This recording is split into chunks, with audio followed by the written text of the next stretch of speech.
Hello, everyone. Welcome. My name is Davina Works with Advent Broadcast Network, and I'd like to thank you all for tuning in.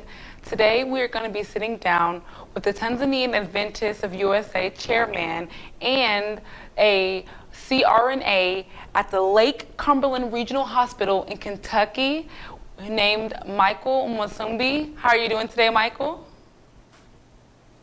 I'm doing good. How are you guys doing down in Texas? We're doing great. Thank you so much for asking. How are you and your family and everyone in Kentucky? How are you guys holding up?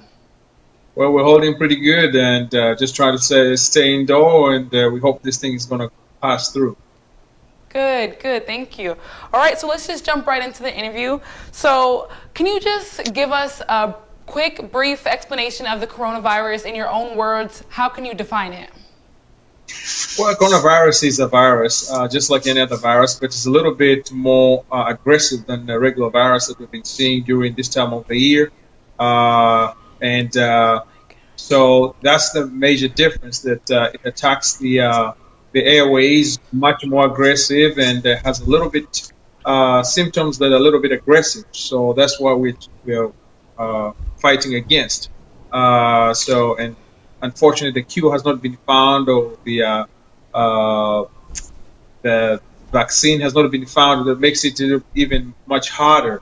But that's what it is. It really just attacks the lower airways, and people can't breathe and having difficulty breathing, and that's the challenge that we have about it. Yes.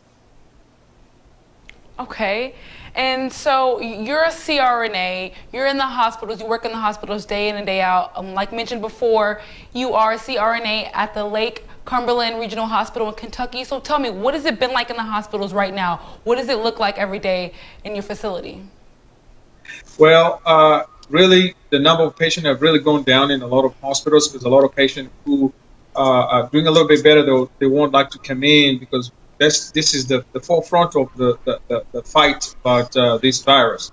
So we have several cases that are being followed, and the number is low, but the patients are very sick, the one who are in our hospital. We're hoping that given time they'll be getting better and be able to get out of here. But the situation is serious, and everybody has to be protecting themselves as if they have it in order to protect other people as well. Yes.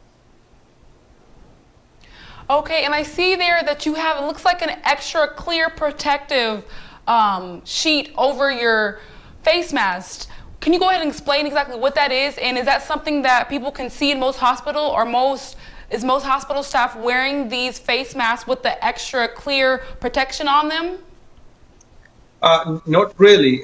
This is because I work in the operating rooms, so most of the time I have to secure people's airway, and I don't have glasses. And this shield kind of helps out for people who don't have glasses in their working environment that I'm working in. So it's not an overall thing for everybody, but everybody right now, the recommendation from the CDC is we need to just have a regular mask on as much as we can when we're walking around. But for me, because of what I do and where I really work with the patient and instrument the airway, I have to have an extra shield to it if a situation arises. That's why I have the clear one with me as well. You can see it's connected with a regular mask. If I put it up a little bit, you can see covers up my mouth, and the same as covers up all the way up my forehead. So that kind of helps up a little bit more. Yes.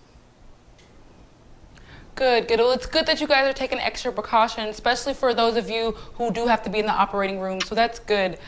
So go ahead and tell us, why is staying at home so important and social distancing important right now, even for those who are not considered high risk? Because I'm not sure if you've heard or how your family is doing, but a lot of people who are at home and who are quarantined, they are starting to get tired of being inside. They are starting to, go a little cuckoo being inside, stuck in the house, not being able to go outdoors and enjoy life like they're used to. So just go ahead and explain, why is it important to social distance right now and to keep your distance from others? And even for those who aren't at high risk, why is it important for them as well? Yeah, let's talk about it a little bit. Right now, up to this time, really, the studies that are coming out, nobody has really confirmed for sure how this particular disease is being transmitted. but we believe it's possible that it could be droplets, or it could be by touching, or it could be airborne. So they're taking all kind of precautions. So the reason why we're trying to have people stay at home, because of the incubation time of the bacteria, the virus, we still are struggling with it. We think it's 14 days. It could be more than 14 days. So the reason why people stay at home is trying to avoid the possibility, if you have it, you can't be able to transmit to a lot of people. And the distance, if for whatever reason is being transmitted in any other way other than airborne, then also it helps that way by staying away in a bigger group or in a distance where they have looked. Anything about 6 feet makes a much safe margin, even if you're walking, even if there's a bacteria up in the air, it might not land on you. So it's really, the more you have smaller group, the better it's easier to contain something than in a bigger group. So by staying at home, even if something has happened to you, it's easier to control it than if then we start talking, where have you been, who have you come in contact with. It gets kind of crazy. So it's very, very important for us to follow those guidelines, because they make, I know sometimes can be, we are socially by nature, we want to talk, we want to hug people, we want to touch and all this kind of stuff. But at this time is not the very best time to do that. We have to wait until this particular pandemic is over before we can go back to our normal life. And I think this could change the way we behave, a couple of years to come. But yes, that's why it's so necessary that the more you stay away from other people, the less it is for the virus to be transmitted around. Yes. Right, right. And we're definitely, we're all trying to do all that we can so we can stop the spread of this virus, so we can eventually get out of lockdown. So for those of you who are tired of being stuck at home, just hang in there, because we've got to stop this virus from spreading. Now, Michael, please tell me, since there's no cure for the coronavirus just yet, how are hospitals treating patients who are testing positive for the coronavirus? And can you please tell us, have you seen the process of someone who is tested positive, gone through treatment, and has gone through the recovery process? If you have been around patients at those stages, can you please explain to us what that entire process has been like for them to get tested, go through treatment, and to go through the recovery process? Yeah, I know the protocol and the guidelines on how to treat them, but from my standpoint, personally, I haven't had a chance to deal with any one of them. Has not come over my side, but I know some of my colleagues who have already done those. They have already secured those people's airways, and some people have recovered. Because personally, I don't have an experience that I can really share here right now. That is a patient that maybe came through my way, and I was able to do all the protocol that is being recommended by the CDC. But needless to say, again, there's no cure for this. There's no treatment. There's no drugs. They're trying everything that is possible. The first thing they have to do is to just make sure they provide so much oxygen, trying to catch up with the lungs, helping the lungs to breathe a little bit better. But so they are throwing everything that they know can cure a virus. So they're going different ways. Scientists are trying to do more research and finding out what would be the best treatment for this particular problem. Yes. Okay, and so we know that ventilators have been a big aid in the treatment and recovery process for those who are testing positive for the coronavirus. Do you know why is it that these ventilators are so essential? And we know that there's a shortage. We have heard all over the news that there has been a shortage of ventilators all throughout many hospitals. So why are these ventilators so essential, and how are they being used to help treat those who are tested positive for the coronavirus? Yeah, the treatment for why the ventilator becomes like a number one is, again, as I said, these viruses, they attack the part of the lung that really is responsible for exchange of the airway, where it brings out carbon dioxide and then gets in oxygen. Those are the layers that they get affected by these viruses. So what you do, you have to, so the patient in a normal way, we breathe about 21% of oxygen that is around us. But in order for us to increase the amount of oxygen into the other area of the lung that has not been affected by this virus, we have to go ahead and secure the airway by putting what we call an endotracheal tube in their trachea. And then we turn on the oxygen, whatever percentage that we like to be. Could be 100%, could be 60%, a little bit more.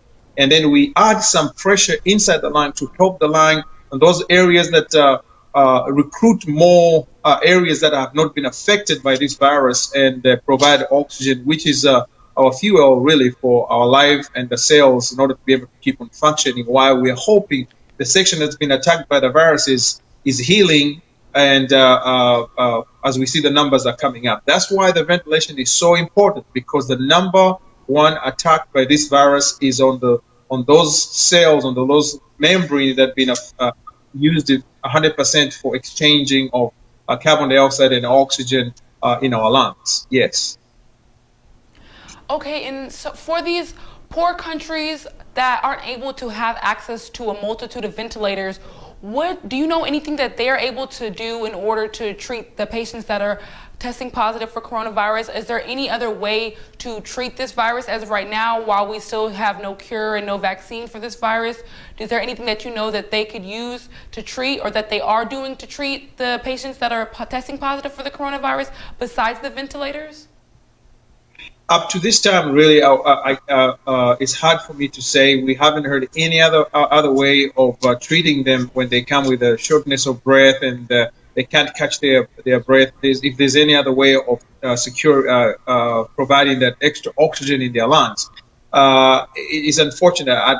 Like what I said again, I don't have any studies with me that are showing any success in treating these people without it. If they come in that severe case, the only thing that seems to be helping them recover is by providing that, put them on the ventilator, and with whatever trial of drug that they have, they've been talking different kind of drug, azithromycin or chloroquine, one of them, mixing them up and hope they're helping. But really, I don't think there's any other way of providing that amount of oxygen that is needed better than using the ventilator. Yes. Okay, and so now to shift over to, you are the chairman of the Tanzanians of Adventists in USA.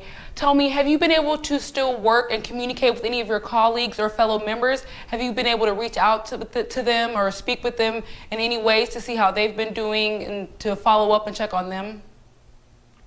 Yes, we hold our meetings now using the same system that I'm using here with you, but they call a Zoom. I think everybody has come up with all different camera communication, which works well for social distancing. We can talk, but we don't get so close to each other.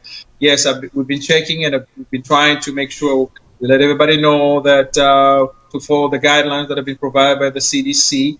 And not only that, also if we have any cases from our organization, we keep them in our prayers as we pray for everybody in this situation that we're in. The healthcare workers are being prayed for first, and then the rest of the members, so that God can protect us as we go through this. But yes, we've been having meetings through a Zoom program that helps us to communicate with everybody. Yes. Well, that's great. I'm glad you've still been able to communicate with them and reach out to those you've been able to reach out to. I'm sure all the fellow members appreciate your prayers and your support during this time. So tell us, do you know anyone who personally has been diagnosed with the coronavirus? Maybe someone personal to you, or if you have a coworker or a staff worker or a colleague, friend or family, anyone that they know who knows someone personally who may have caught the coronavirus, and what that experience has been like for you or them? Really, honestly speaking, I don't have anybody that has been tested positive for coronavirus in my colleague or anybody that I know personally, other than just the cases that I see mounting. And I'm hoping and praying that we're all going to be protected and remain safe until this pandemic passes through.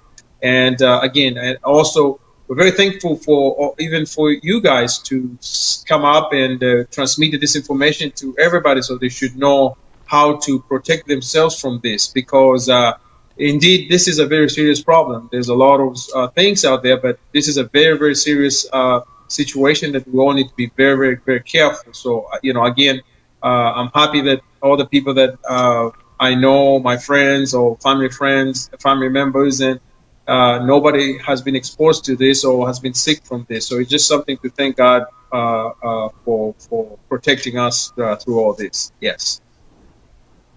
Okay, well, I guess like you and me, I don't know anyone personally who has caught the virus as well. So in our case, that is good. Although there are many people out there that do have it, and we are praying for them. It is good that you don't know anyone personally, and we again appreciate you, Mike, for being here with us as well. And we appreciate what you do, being a CRNA and working in the hospitals every day. You are greatly appreciated. So coming to the last question here, just can you tell us, do you have any words of encouragement as the chairman of Taos and as an Adventist and as someone who's working in the hospitals, what words of encouragement do you have for your fellow staff, for your family, your friends, for the fellow members of Taos, for everyone out there? What words of encouragement do you have for us to just keep us strong and to keep us staying faithful during these times? Yeah, I will say one thing, but again, thank you so much for coming here and doing this program for everybody to be able to understand the situation. The word of encouragement that I have is it looks to me that where this thing had started in the foreign countries is getting better. So I believe one of these days we'll be going through this. So the key thing is let's just follow the guidelines, be patient and prayerful, and protect yourself. I tell everyone that I meet, I say, you protect yourself as if you have the corona so that you don't want it to pass to other people. That's the motto I like. You know, tell somebody like you protect yourself like you have something you don't want to give to somebody else. That will make you protect yourself better. That way, and then we can pray for the people who are on the first line fighting this, and for the patient who have been contracted with this problem. And God, you know, has taken us through so many trials, and I don't think this is going to be too hard. It's going to be hard for him to take us through. As you can see, again, I've said other places, it looks like it's abating. So we hope and pray that soon than later, this pandemic will be going through us, and we'll look back and say, I'm glad I was able to be safe and protect other people. So just hang in there. I know it's tiring. I know it's frustrating, but it's better to be healthy than to break the guidelines that have been provided by the CDC. Yes. All right, Michael, we want to thank you so much for being here today. We truly appreciate your time as always, and we appreciate you taking the time out your schedule. As you can see, everyone, he is at work right now. So again, thank you, Michael. He is the CRNA at the Lake Cumberland Regional Hospital in Kentucky and the chairman of the Tanzanian Adventists in USA. Again, we thank you all for tuning in. Please remember to like, comment, and share this video, and follow us on all social media networks at Advent Broadcast Network on Facebook, Instagram, Twitter, and YouTube. I'm Davina Works with ABN. Be blessed. All right.